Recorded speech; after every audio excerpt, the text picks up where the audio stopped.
Good afternoon, everybody. Welcome to the Do and Drew Conspiracy. My lovely host, Mr. Do, and myself, Andrew, and we're here to conspire with you all.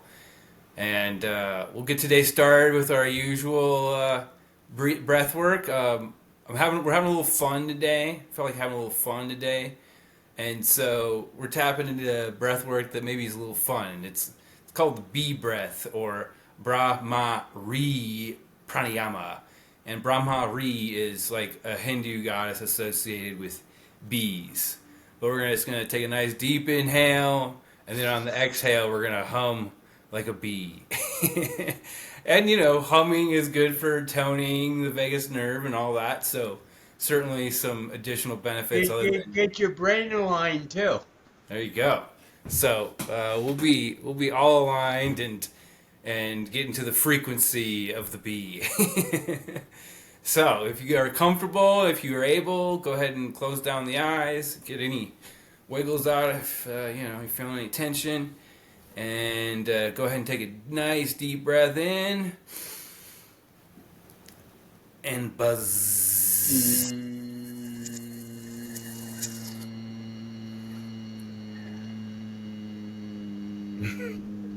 I like it. And a nice deep breath in.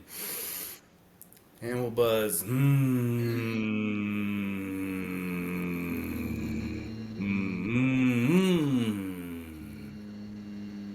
And one more in.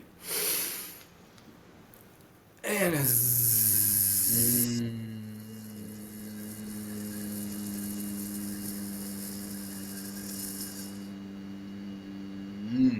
There we go. Buzzed out. Buzz Lightyear. And now that we're safe with the bees, I just want to show my T-shirt. Keep calm and let Dale handle it. I have to say that this is not like a custom-made T-shirt. This is a T-shirt that I found advertised in Rolling Stone in the 1980s, and of course I had to jump on it, but it really what to me it really meant that I wasn't being a solo act. It meant that there were others in reality who saw what Dale was doing even back in the 1980s. And as I said to someone, one of my good friends, basically what happened was I'm a Gemini, so I'm a twin. And basically, so what my reaction when I saw this T-shirt, "Keep calm and let Dale handle it," was that Double Dale was like out in the world while as I was in the program with Dr. Bonanno and being psychoanalyzed and everything. But meanwhile, Double Dale was like doing his thing, running the world, and what would happen, and this is like my ultimate explanation of hospitalization for me, is that my Gemini Double Dale will like become so divergent that the only way to put me back together was to put me in the hospital. So like I meant like I remember often when I was in the hospital I would say my mind is at 64,000 AD and my body is at 2000 AD. And I would go to the hospital to like reintegrate, to like bring my mind back from the distant future and realign it and rendezvous it with my with my body. So that was just my reaction to finding this T-shirt, is that there is a Double Dale who's doing the things that I think he is, and I'm just like sort of like restricted to Hackensack. But when I go to the hospital, all that potential that Double Dale is bringing about is brought home to the Dialina body, which is this body. Okay. Yeah. Do you feel like that integration process has changed now? That you don't need to go to the hospital to do that anymore? Or Absolutely. yeah. I mean, I I was thinking about it, and basically, I just want to tell everybody I did my psychiatric residency at 6 St. John, 15 visits. So you know, That's fair enough, bro. I mean, yeah, learn it. You can learn the techniques and the tools to better self-regulate for sure. well, not only, but also like be able to help, and which leads to my mentoring, and the whole thing about wanting to help people with severe mental illness. But Yeah. um, so actually, the poem that I had picked out for today, I think I might have read before, but it's very relevant, and about what we're just talking about the double dale and everything. So it's called.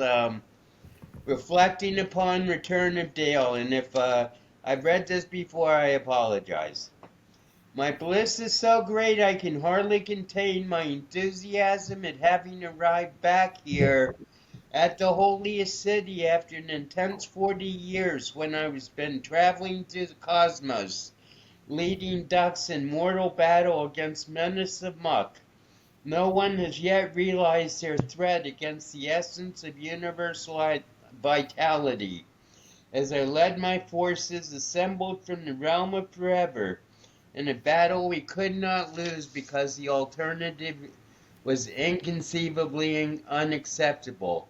Truly, because the fire of life could not be suppressed, as it is the light that once ignited cannot be extinguished, while it is also endless inferno of judgment into which demons have been thrown unknown to the sleeping human population, drowning in a bloody ocean of vapidity, warm but deep, and the unawakened can continue to exist in their lack of spiritual insight because I have never come back from the darkest pits of never. Dang, that one's a little heavy. Yeah.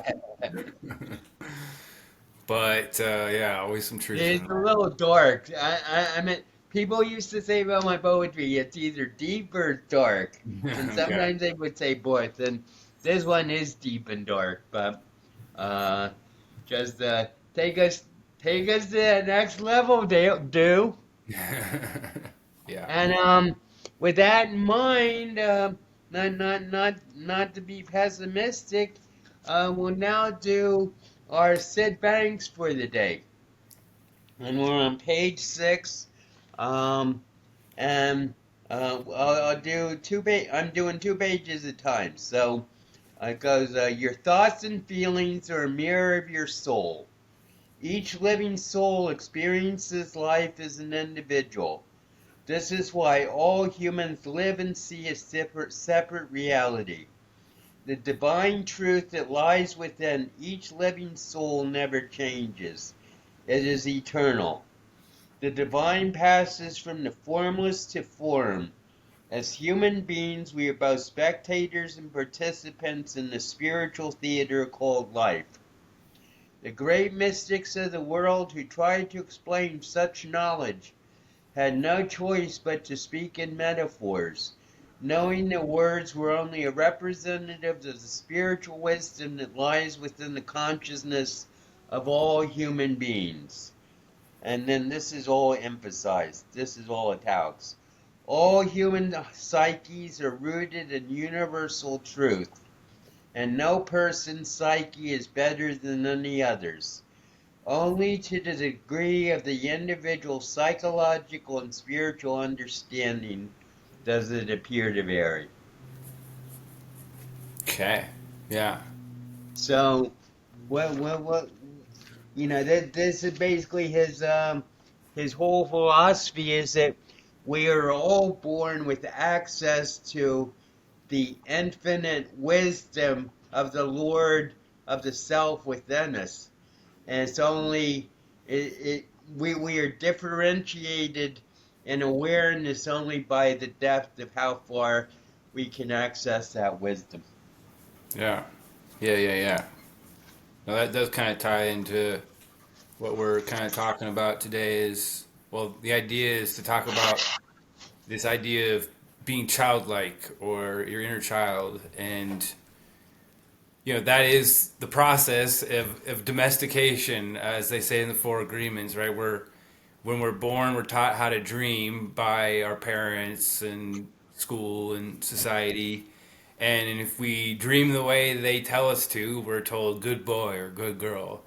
And if we rebel against that training, we're told bad boy and bad girl. And the conformity to the training that isn't in alignment is sort of how we begin to sort of pull away or stray from that more innocent, more connected, more lively energy, I would say. And we're here to learn from that and see if there's better ways to navigate and be, so we can stay tapped into that like childlike energy. Well, I think that's exactly true, Andrew. And what this brings up for me is that basically, this is what Syd Banks is saying, is that every infant is born into duality in creation, but every infant has access to that infinite wisdom, that infinite universal wisdom that he's talking about, but obviously you can't express it. And as you mature, your ability, you're taught how to communicate, and your ability to express yourself.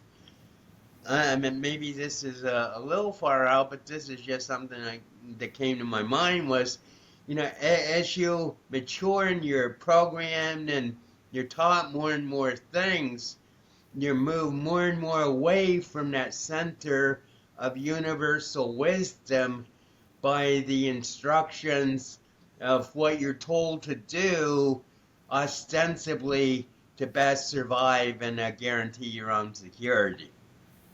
Yeah, yeah, yeah. That all sounds very true. I think back to my childhood, and man, yeah, there are so many parts of the structures within society that do seem like that's their literal design, is to pull us away from that essence that we're born into.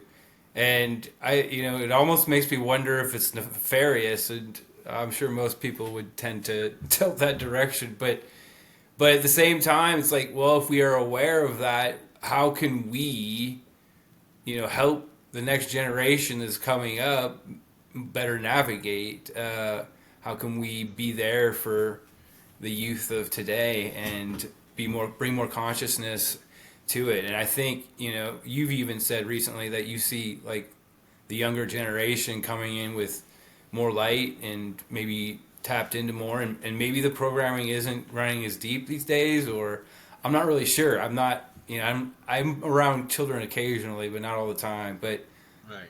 there is something about being around a child and their tendency to speak the truth and be attracted to people, seeing through the veil a little bit more, seeing through to the heart of a person, almost like dogs, right? They can pick up on energy just a little bit easier. And so when a kid likes me, I take it as a massive compliment. Right, right.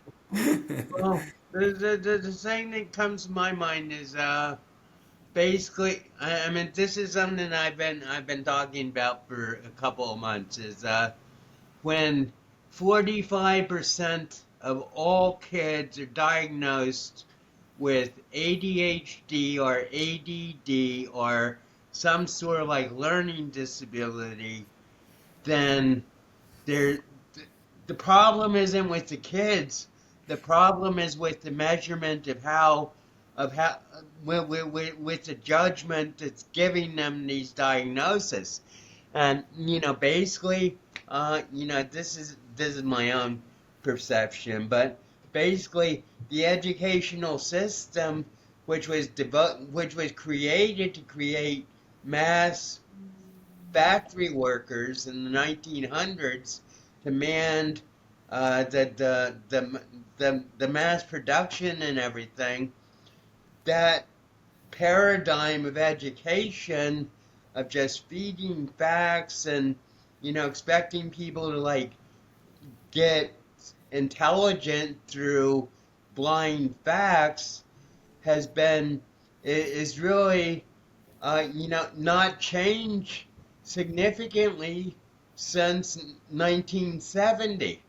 And since 1970, the evolution of mankind and just the evolution of children and how more advanced they are, I mean, there's a natural increase in awareness as each generation gets born. So, we're judging 2015 teenagers, or even younger, according to 1966, 60, and 70s criteria for what's healthy.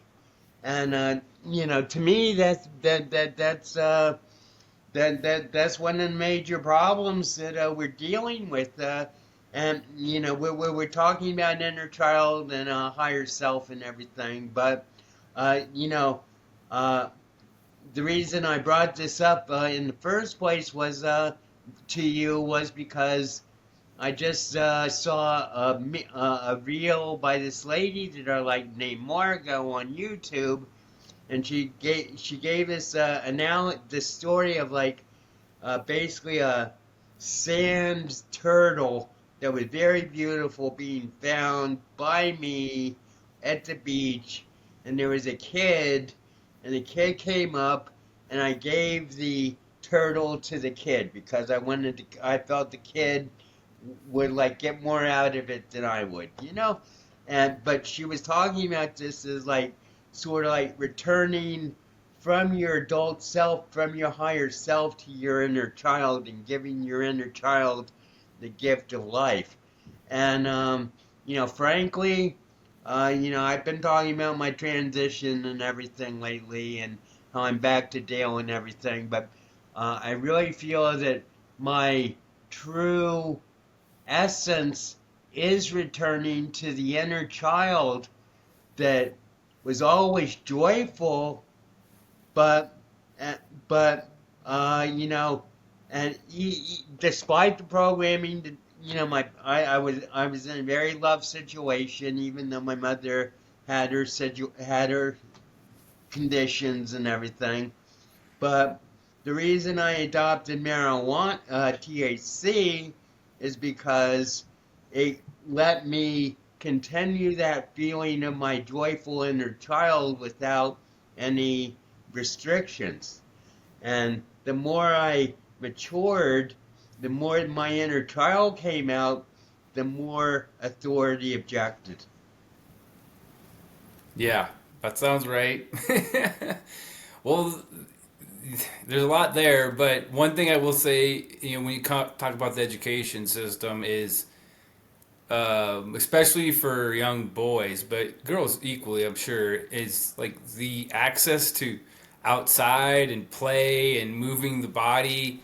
Uh, we tell these kids to sit still for hours at a time, and it's just not how we're designed. We gotta get the wiggles out, and especially kids that got more energy, there's two options. One is to encourage that energy with movement and exercise, and one is to try tamp it down and tell them to sit still and shut up. And we know which one has pervaded, at least historically. And I think that you're right. That is, we're seeing the fruits of that play out in a society that's, well, unhealthy and detached from that silly part of themselves. And I also like that you bring up cannabis and THC, because there is an element of it being a permission slip to be a little silly, to have some giggles, and to let go of maybe some of your concerns and that sort of thing.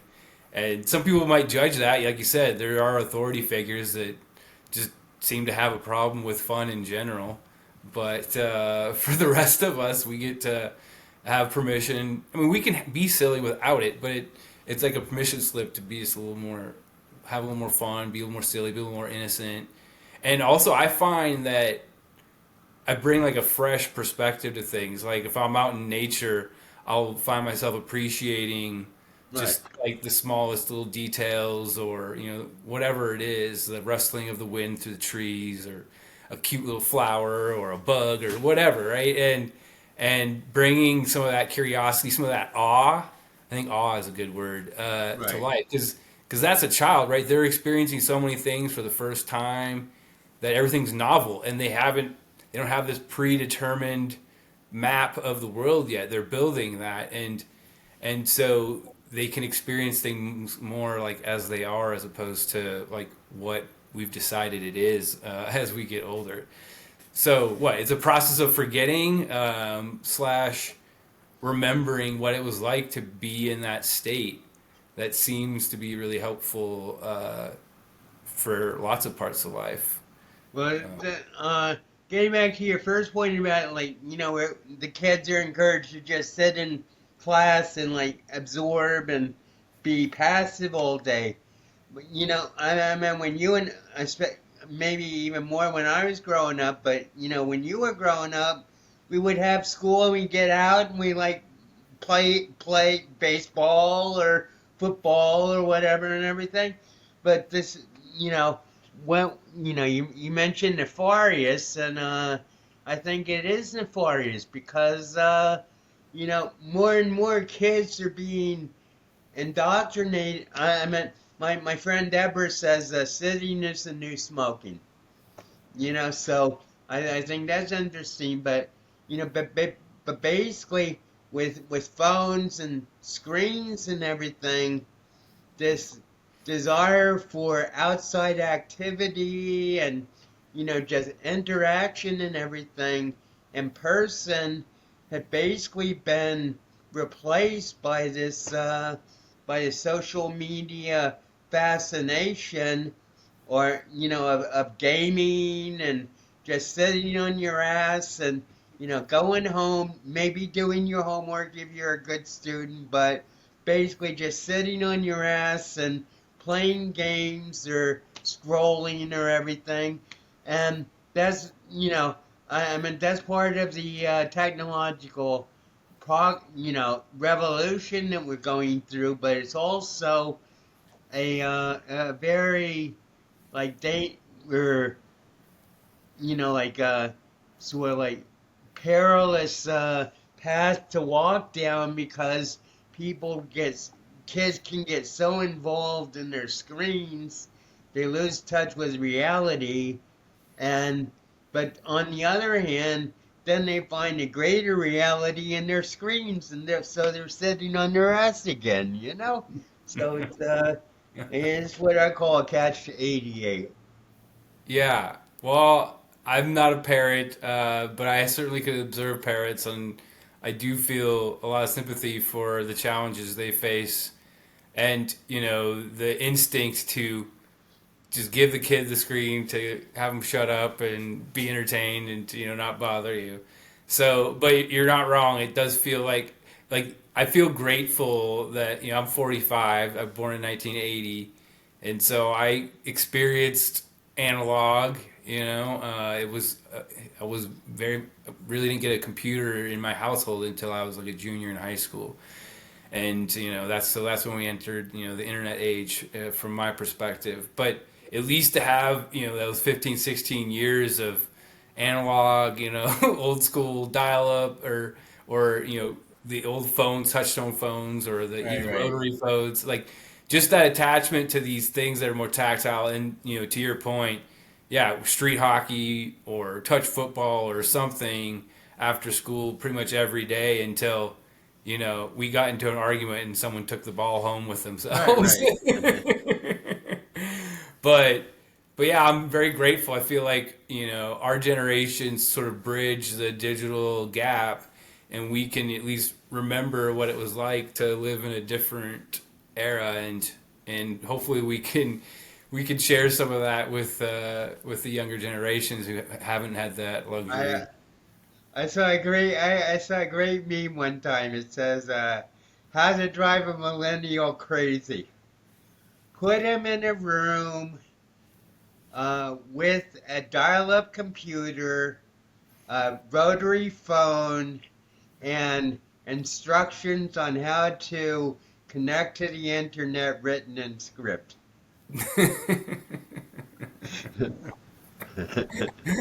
Yeah.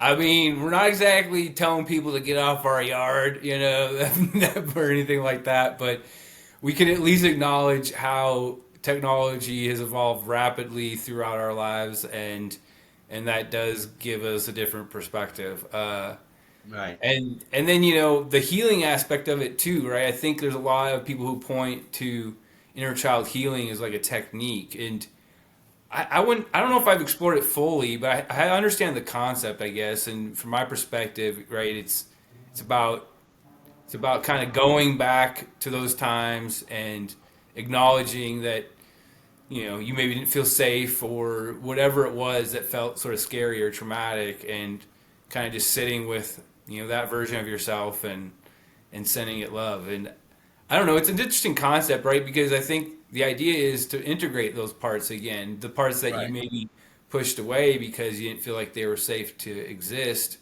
can come back in and be acknowledged and expressed and shown, and that kind of brings more wholeness to us, or at least that's the idea. Have you played around with any of that kind of stuff? I haven't. One thing I feel very fortunate, talking about my inner child, and basically, I feel that basically when I got taken away from Dartmouth, they tried to kill my inner child, or at least my inner light, and I was just like given like one level of explanation, a series of levels of explanation of what I was talking about for 50 years. But, what I'm thinking is now the inner child that was always guiding me at heart has now integrated with my higher self, so that the child who I was, that what was wondrous and full of awe and joyful and blissful and everything, it couldn't be suppressed.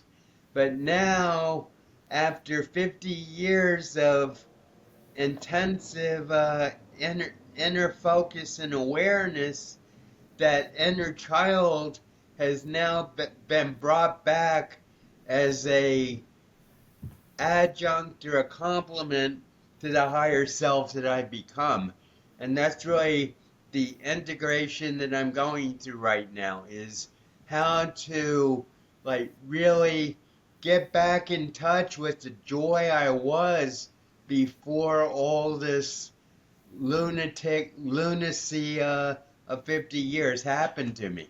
And I think I'm doing a very good job. And I mean, I used to say the Mucks wanted to take away three things from me.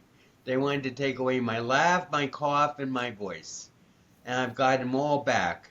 And they wanted to take away my laugh because they always felt I was laughing at them.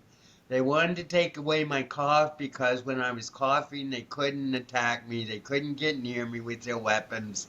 And they wanted to take away my voice because that was the key to their downfall. So, it's taken me 50 years, but I feel that like finally I do have all three back, and I'm whole, and now it's just a matter of taking that whole higher self and continuing to go dale to dale, one dale at a time, continuing to climb the mountain, but also to let my inner child, the one who never gave up, whose light never left me, really express himself in a way that has been suppressed for so long. Yeah, I feel that coming through. I mean, some of the things you've shared over the last few weeks definitely point to more of that. And I think, what we're talking about essentially is a quantum version of reality, right? As we shift in the present, the past and future versions of ourselves also, we shift to the Right. reality where they would be in that moment. And so the past versions of ourselves actually, well, they come along for the ride, I guess, is what I'm pointing towards. And to me, that gives a lot of freedom because it means that we're not doomed by our past, right? That past version can be brought along with our present awareness, and that's part of, I think, that process is to encourage, like, to be there for the version of ourselves that Right. that got us to this moment, and then have a lot of gratitude and thanks for what they did to help us survive, but realize that we're no longer in survival mode, and so we can begin to really like lean into that authentic expression and not have fear that it's going to be stifled or judged or Right. whatever. And so bring a real quantum appreciation to the nature of reality feels like a big part of moving the whole self forward. Right. Well, uh, yeah. So, I've just, I've just been starting to have experiences in quantum time of, simultaneous past, future, and present, and everything. And the point that what I'm going to say is that every dale I've ever seeded will bloom sometime. So I have no idea when. I don't know if I'll be around for to see all the blooms that I've planted. But just to give an example, I had when I was at Exeter in boarding school. There was one other Dale in school.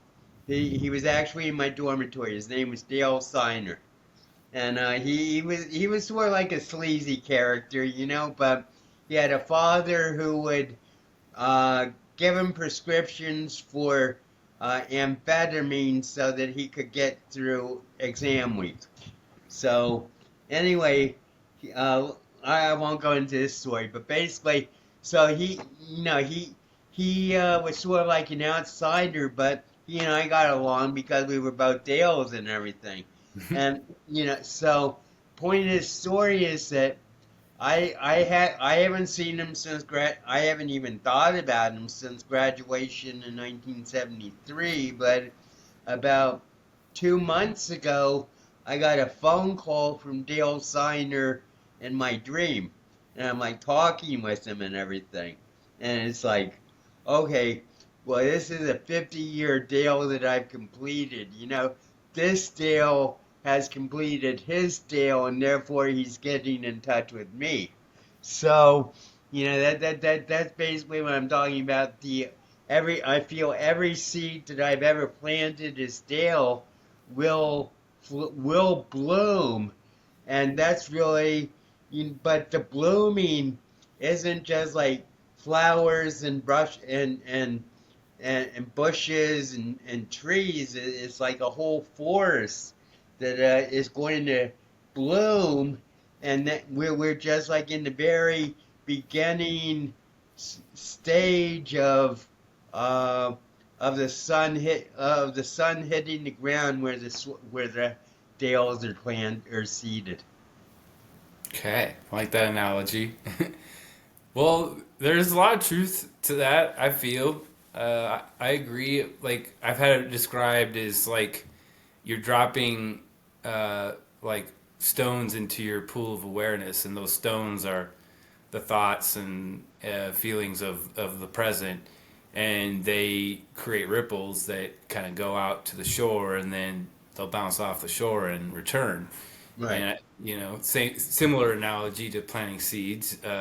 You don't always know how quickly the ripples will return, but you can have a confidence that they are returning and that you will bear good fruit. Right? There's a lot of analogies like that in the Bible and other religious texts, and so yeah, we're planting good seeds, and they're getting water and some sun now, and so seeing them bloom, seeing this conspiracy that we are creating collectively begin to really expand and show vibrance and healthiness and really spread to more and more points of awareness, I suppose. Well, I think back to what I think it was our first session about wave convergence and like how waves, sometimes they're like at opposite points, and other times they like converge, and everything is good and everything.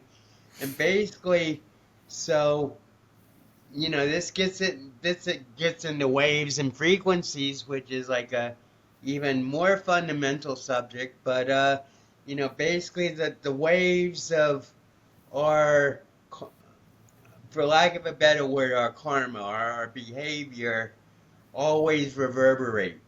And what what the goal is to make those waves converge in positivity and at the height of the trough rather than at the bottom of the trough. And that's really what I think we're talking about when we're talking about uh, merging the inner child with the higher self, because the higher self is always there from the moment you're born, but to be able to have your inner child be aware enough to see the future of yourself and the fulfillment that the future self can give you as an inner child is really the gift. Yeah, it sounds true. I guess I just look at kids who have conscious parents. I've witnessed a few, not many, but a few, and there is something different about them, right? And it feels like they are able to access, like I think you're pointing to, the wisdom of that higher self pretty freely, and that, to me, that's the formula. That's what we need more of in this reality. Our parents that understand what their role is, and that they are part of the programming process that their children are undergoing, and to put in good programs, right? To install the best software possible into the hardware to allow for optimization. And I guess the question is then, why did we have to go through all the shit that we went through? Um, like, does that, it obviously serves, but I mean, can it be just as useful to not go through all that? I mean, I guess I still haven't quite answered that question for myself. Well, you can't have joy without pain. Yeah, Yeah. I mean, everything is duality on Earth. So basically, in order to be able to feel bliss, you have to feel despair. And one thing that just came to my mind is we are now 24 years beyond September 11th, and so basically, for the first time, basically since 1917, we are raising a generation of kids, not only of American kids, but of world kids. I mean, there's Ukraine and there's Israel, and there's still wars, but basically, we're living in a world where war is isolated, and we've raised 24 years now of children being born into basically a non-war situation, even though the mindset against the war of terrorism was war. But there's been no draft. There's been no World War II type of, or even Vietnam type of a draft, or like fear or anxiety about like war and everything that America has been involved in, and that's really like set a whole new table for children growing up. And this is what this is what like what I find with my high school people is that they want to fight. They want their Dewey deaths, but they don't want to like kill people. They don't want to like go to physical war and shoot other people. They're at war with the principalities and the spirits.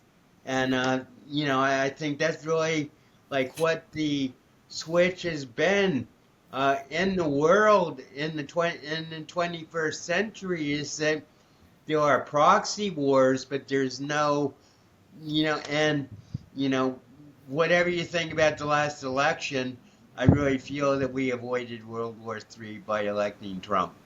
And that's just my own personal thing. But basically, we've existed for a quarter of a century without a physical war, and so kids aren't going to go to war anymore because they don't, they're too enlightened. And as I said earlier, I'm going to shut up because I don't want to. I've been monopolized, but basically, the kids who are coming into maturity today have no concept of what a world war is, and therefore, and meanwhile, their parents are also part of this evolutionary process of awareness. So their parents are more enlightened, the kids are more enlightened, and the more enlightened everybody comes, the more irrelevant war becomes too. Yeah.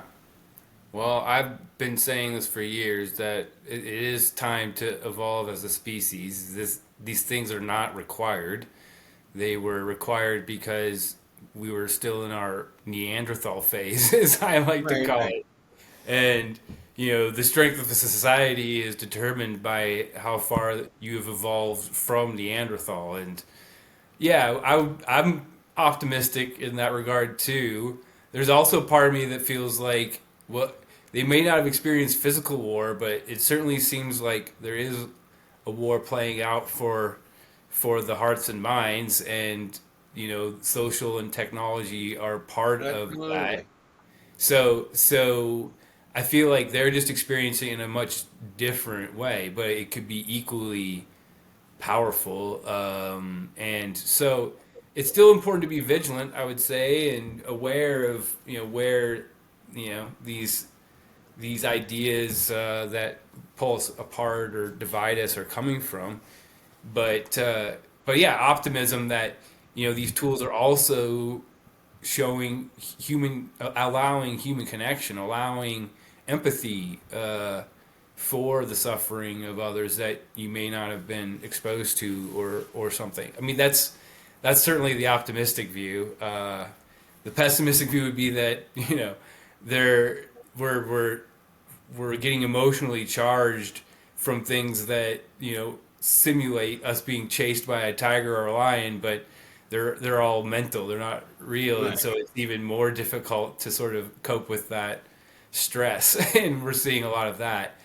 And the other thing I wanted to talk about is this idea of like ADHD and ADD and learning disabilities, because I do think you brought up an interesting topic there.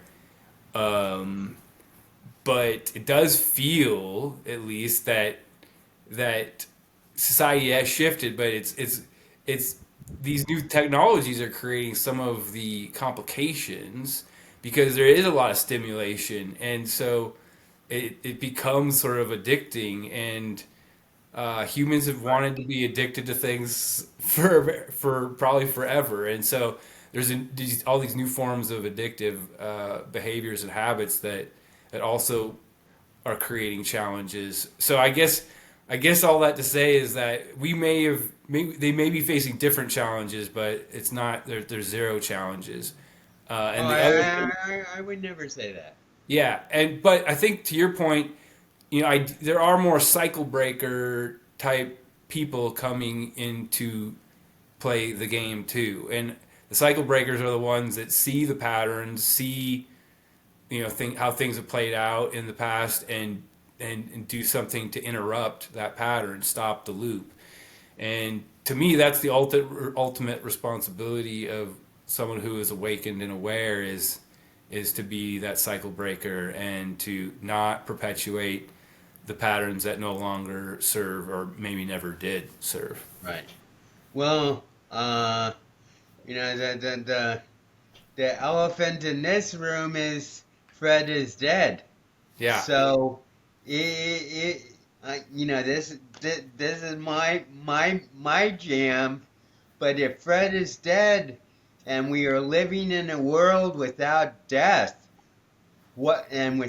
and all that death entails, then how do we live? Dang. Well, that is a $64,000 question for sure, as my dad would say, and I mean, I think that's the conspiracy we're talking about, right? Right.